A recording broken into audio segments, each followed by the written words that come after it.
উঁচা নিচে ঢেউ হয়ে আছে। এই যে পুরান ডিসপ্লেটা এই দিক দিয়ে কত খায়ে গেছে। হ্যালো ভিউয়ার্স, কী অবস্থা সবার, কেমন আছেন?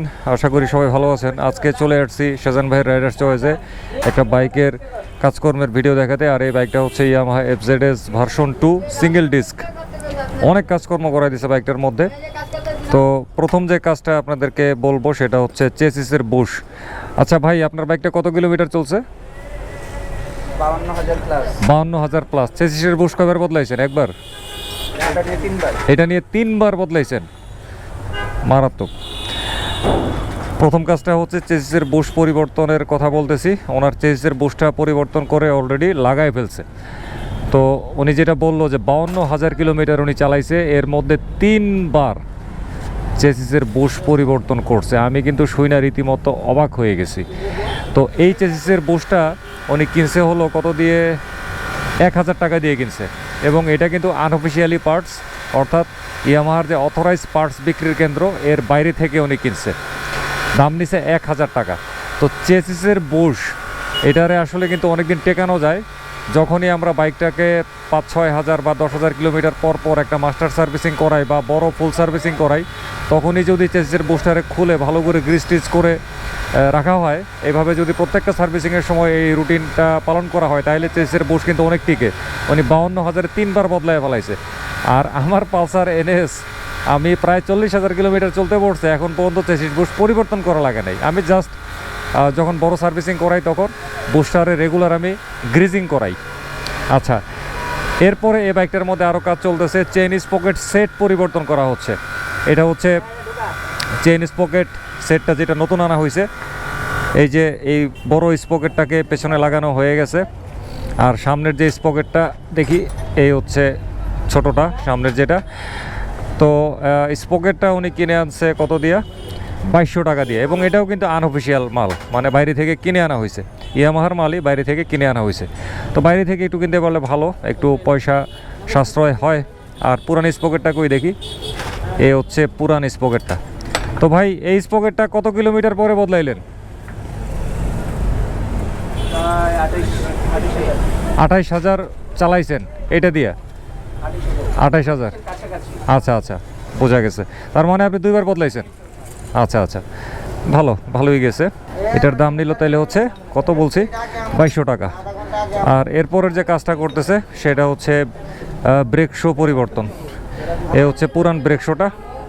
তো নতুন যে ব্রেক শোটা উনি কিনছে ওইটার দাম নিছে হচ্ছে 250 টাকা। নতুন ব্রেক শোটা কই নাজমুল, একটু দেখি তো নতুন ব্রেক শোটা একটু। এই হচ্ছে নতুন ব্রেক শো। এটা কি ASK-এর? ASK-এর, এই যে ASK-এর, দেখি ASK-এর আচ্ছা, এটা হলো পুরানটা। ASK-এর ইয়াটা একটু দেতো নাজমুল, প্যাকেটটা। এই যে এটা হচ্ছে ASK-এর ব্রেক শো কেনা হয়েছে 250 টাকা দিয়ে। ভালো, এটাও কিন্তু ইয়ামাহার না তাইলে। তো ASK-এর আর ওই ইয়ামাহার প্যাকেজিংয়ের মালের সাইজ সব কিছু কিন্তু অলমোস্ট সেম, অলমোস্ট। আর যেটা বলতেছি চাপ দিয়ে যে অলমোস্ট সেম, কিছু পার্থক্য আছে। ওই পার্থক্যটা আসলে এত বিশাল কোনো পার্থক্য না যেটার কারণে আমার ব্রেক কাজ করবে না বা নষ্ট হয়ে যাবে, এই টাইপের কিছু না।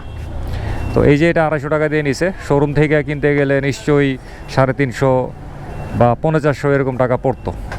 তো হিসাব করে দেখেন কত টাকা বাঁচতেছে। এবার হচ্ছে এটার বল্টেসের পরিবর্তন করার পালা। এই আনুমানিক 53,000 কিলোমিটারের মধ্যে নাকি এটা 4বার বল্টেসের বদলাইছে। জিজ্ঞাসা করছি আমি, 4বার। বাড়ির ধারের কথা না কিন্তু। আর এটার যে বল্টেসারটা, এটারে কত দিয়ে কিনে আনছে আমি একটা ছোটো মোটো চিকন মেকন করে লিখে রাখছিলাম। আচ্ছা, বল্টেসারটা কিনে আনছিল 500 টাকা দিয়ে। এটা ইয়ামাহার প্যাকেজিংয়ে ছিল এই যে, কিন্তু এটা কিনছে হচ্ছে বাইরে থেকে। এই হচ্ছে নতুন বল্টেসারের সেটটা। আর পুরানটা দেখি তো একটু পাই কিনা। এই যে পুরানটার একটা অংশ এখনও এটার মধ্যে লাগানো আছে, এটারে খুলে ফেলাবে। আর পুরানটার আরেকটা বলের রিংটা হচ্ছে ঠিক এটা।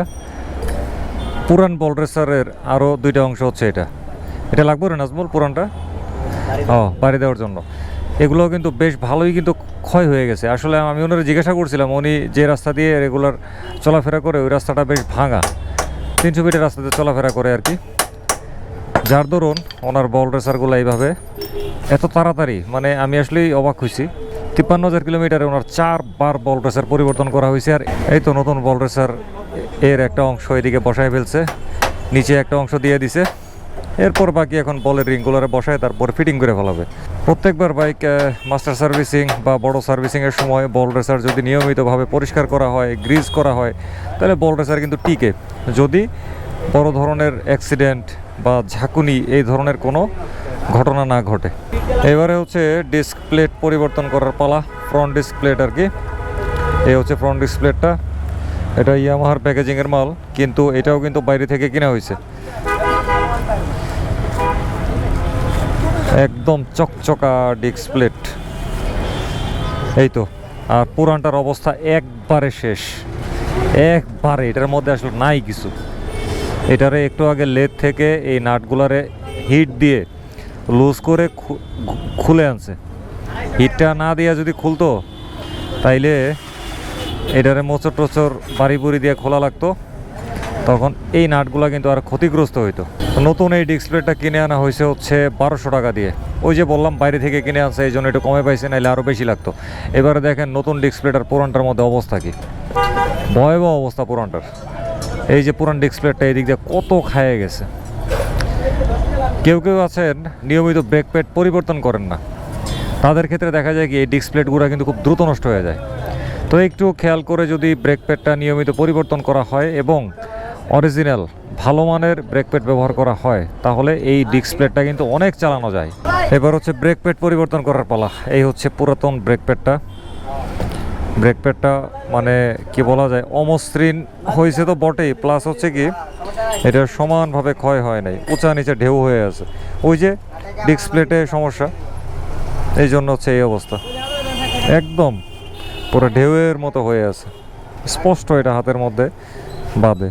তো এই ব্রেক প্যাডটা না রাখাটাই ভালো। এইটা যদি আবার ওই নতুন ডিস্কে ব্যবহার করা হয়, দেখা যাবে এইটার কারণে নতুন ডিস্কের মধ্যে সমস্যা তৈরি হয়ে যাবে অচিরেই। সুতরাং ব্রেক প্যাড পরিবর্তন করে ফেলাটাই হচ্ছে সর্বোত্তম সিদ্ধান্ত। এটারে পরিবর্তন করে দেওয়া হচ্ছে এই AHK, একটা আছে কিন্তু ASK, যেটা পেছনের ব্রেক শো ছিল, আর এটা হচ্ছে AHK।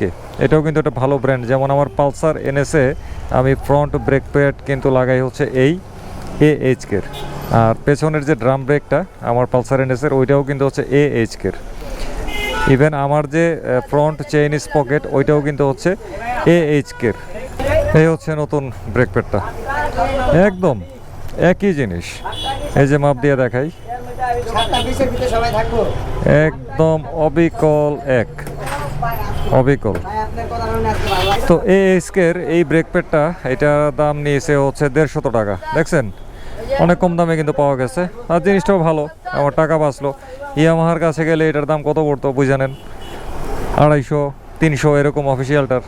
জায়গা দিলে হ্যাঁ, থাকেন থাকেন, আসি, হ্যাঁ, আল্লাহ হাফেজ। হ্যাঁ, তো ঠিক আছে, ফাইনালি এই FZS ভার্সন 2 সিঙ্গেল ডিস্ক মোটরসাইকেলটার যাবতীয় রক্ষণাবেক্ষণের কাজ শেষ হয়ে গেছে।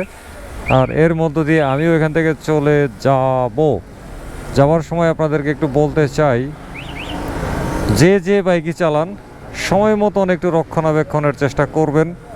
এতে কিন্তু আপনিই ভালো থাকবেন, আপনার বাইকও ভালো থাকবে।